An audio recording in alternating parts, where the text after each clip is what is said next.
Have you ever wondered if the current methods of higher education are truly effective? Let's delve into this question together. In the realm of higher education today, we often see traditional methods of instruction holding sway.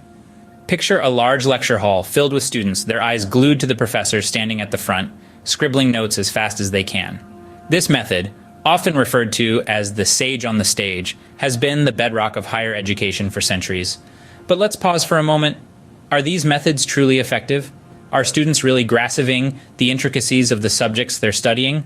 Or are they simply memorizing facts and figures to regurgitate on an exam, only to forget them shortly after? Research shows that retention rates for lecture-based learning are surprisingly low. In fact, students recall just 20 to 30% of the material presented in this manner. Yet, we persist with these methods, perhaps out of habit, or due to a lack of awareness of the alternatives. In the era of digital technology and fast-paced information exchange, students have access to a wealth of knowledge at their fingertips. So, is it enough to simply convey information in a one-way flow from teacher to student?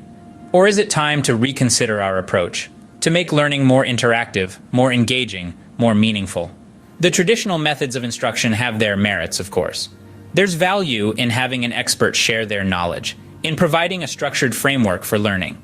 But the question remains, are these methods the best we can offer our students? The world is evolving at a rapid pace, and our education system needs to keep up. We need to prepare our students not just to pass exams, but to thrive in the real world, to think critically, to problem solve, to innovate. And so, we find ourselves at a crossroads. Do we continue down the tried and true path of traditional education? Or do we dare to tread a new path, one that promises a more enriching, engaging learning experience? What if there was a better way to learn, a way that fully engages students and fosters a deeper understanding of the material? Stay tuned as we explore this intriguing possibility. To understand what could change, we first need to grasp what traditional learning methods look like. Now imagine a typical classroom. The teacher stands at the front, chalk in hand, scribbling notes on the blackboard. Students sit in rows, quietly taking notes, or perhaps daydreaming about their plans after school. This is a scene that has been replicated across centuries, and it's the epitome of traditional learning. In this model, learning is primarily teacher-led. The educator is the source of knowledge, and students are the recipients. The teacher talks, and the students listen. It's a one-way flow of information, much like a river flowing downstream. And just like a river, it can be hard to swim against the current if you're a student struggling to keep up. Learning in this environment is often passive. Students spend more time absorbing information than actively engaging with it. They're not encouraged to question, to explore, to discover. It's about memorizing facts and figures, not about nurturing curiosity or fostering critical thinking. Moreover, traditional learning relies heavily on rote memorization. Remember those times when you had to memorize pages of text for an exam, only to forget it all once the test was over? That's rote learning. It's about remembering information in the short term, not understanding it in a way that sticks in the long term. While these methods have their merits and have stood the test of time, they also have significant limitations. They often fail to cater to diverse learning styles, leaving some students struggling while others are unchallenged.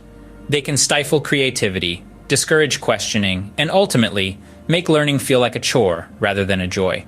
In the era of Google, when information is just a click away, the traditional model of the teacher as the sole source of knowledge seems outdated. It's about time we explore other ways of learning that can make education more engaging, more meaningful, and more effective. This kind of learning might be familiar, but it doesn't necessarily mean it's the most effective. Enter active learning, a teaching method that flips the traditional classroom on its head. It's not just a trendy buzzword to throw around in educational circles. Active learning is a transformative approach that has its roots in the mid-20th century. But it's only now that we're really seeing it come into its own. So, what is active learning? Well, in the simplest terms, it's about engaging students in the learning process, making them co-creators in their own education. It's about inspiring students to ask questions, solve problems, and collaborate with their peers. It's about moving away from the sage on the stage model of education, where the teacher does all the talking and the students do all the listening. Active learning is based on a very basic but often overlooked truth, that learning is not a passive process. It's not about sitting back and soaking up information. It's about engaging with that information, wrestling with it, making it your own. It's about taking ownership of your own learning journey. This approach encourages activities that are hands-on and minds-on. It might involve group work, where students collaborate to solve complex problems. It might involve simulations or role plays, where students step into the shoes of historical figures or scientific concepts. It might involve debates or discussions, where students are encouraged to think critically and defend their ideas. The origins of active learning can be traced back to various educational theorists and practitioners, but it's really been in the last few decades that we've seen it take off.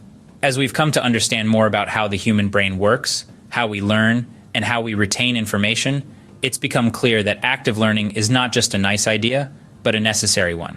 Active learning isn't just about making learning more engaging or more fun, although it certainly can do that. It's about equipping students with the skills they'll need in the real world. Skills like critical thinking, problem solving, collaboration, and communication. Active learning, in essence, turns students from passive listeners into active participants. It's about empowering students to take control of their own learning, to become active agents in their own education. And in a rapidly changing world, that's more important than ever. So how does active learning stack up against traditional methods? That's an excellent question, and one we're about to dive into. Traditional learning, often referred to as passive learning, typically involves students sitting in a lecture hall, listening to a professor deliver information. The students are expected to absorb that information, often through note-taking, and then recall it during exams. The focus is on the educator as the source of knowledge. Active learning, on the other hand, flips that model on its head. The emphasis is on the student as an active participant in the learning process. This method encourages students to engage with the material, ask questions, discuss concepts, and apply the knowledge they've gained. Now, let's draw some comparisons.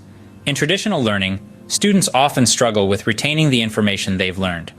The listen and recall model can lead to superficial understanding and short-term memorization. However, in an active learning environment, students are more likely to retain and understand the information. That's because they're actively processing and applying the information, which helps to embed it more deeply in their memory. But that's not all. Active learning also promotes critical thinking and problem-solving skills. When students are encouraged to question, discuss, and apply what they're learning, they're not just memorizing facts. They're learning to think critically, to solve problems, and to apply their knowledge in real-world scenarios. These are skills that are highly valued in today's job market. Beyond academic benefits, active learning can also foster a sense of community. Students who are actively engaged in their learning are more likely to interact with their peers, collaborate on projects, and form connections. This sense of community can greatly enhance the overall learning experience. In contrast, traditional learning methods often don't foster this sense of community. Students may feel isolated, disconnected from their peers, and disengaged from the material. The evidence seems to suggest that active learning holds a significant advantage over traditional methods. It offers improved understanding, retention, and application of knowledge. Not to mention the development of critical thinking skills and a sense of community. It's a powerful tool for higher education, and one that's reshaping the way we think about learning. But what does active learning look like in practice? Indeed, it's more than just a buzzword. It's a dynamic approach that transforms the traditional classroom into a vibrant learning environment.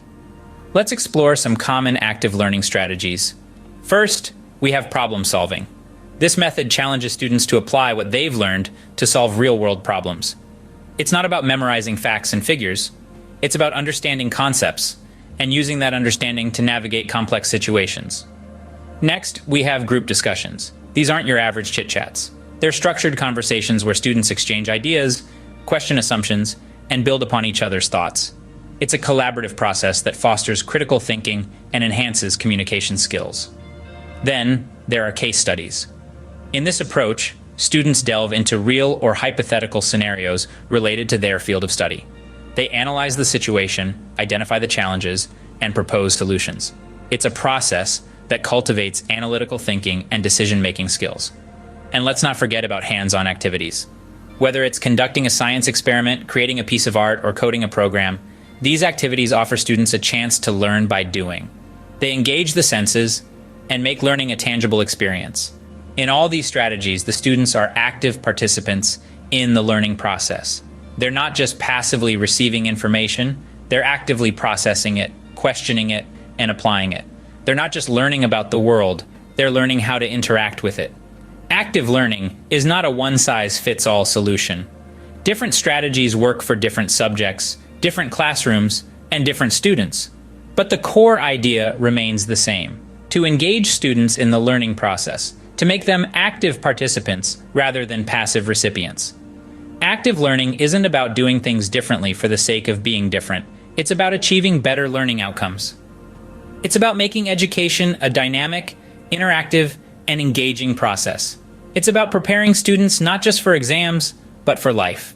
Of course, no teaching method is without its challenges. Active learning, as groundbreaking and transformative as it may be, also comes with its fair share of hurdles. One of the most significant is resistance. This can stem from both students and educators.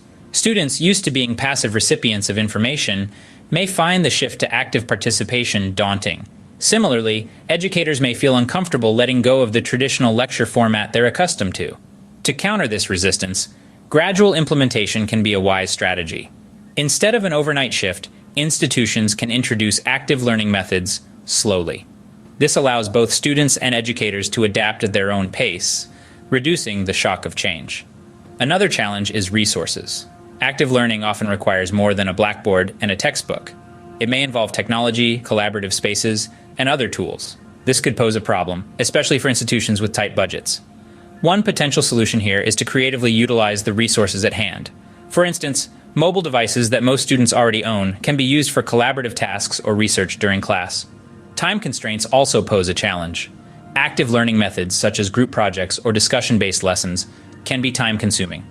This can be problematic in a curriculum that's already packed. To tackle this, educators can streamline their course content, focusing on depth rather than breadth. And lastly, there's the challenge of training. Not all educators are familiar with active learning strategies. Hence, professional development and training programs can be invaluable. These programs can equip educators with the skills and knowledge they need to effectively incorporate active learning into their teaching. Active learning, despite its challenges, holds immense potential. It's a method that can transform classrooms, fostering a more engaged, collaborative, and deep learning experience. And while the road to its complete adoption may be rocky, the destination promises to be well worth it. With thoughtful implementation and commitment, the challenges of active learning can be overcome. And when they are, the benefits for students, educators, and the broader world of education are boundless. So what does this mean for the future of higher education? As we step into the era of active learning, we're about to witness a significant reshaping of higher education. The traditional lecture halls we've known for centuries might soon be a thing of the past.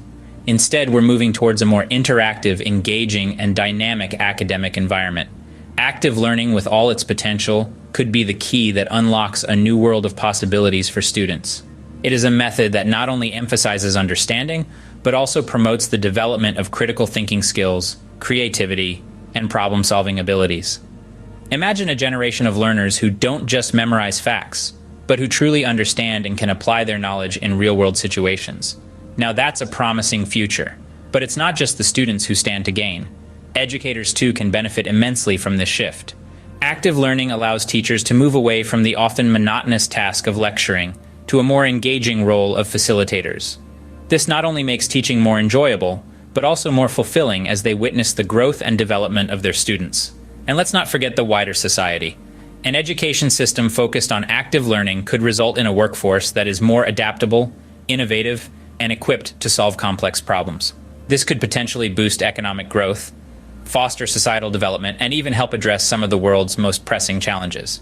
In essence, active learning could bring about a revolution in how we approach education. It could transform our classrooms, our universities, and our societies. It could help us create a world where learning is not a chore, but a joy. Where education is not just about passing exams, but about nurturing minds. Where every student, regardless of their background, has the opportunity to reach their full potential.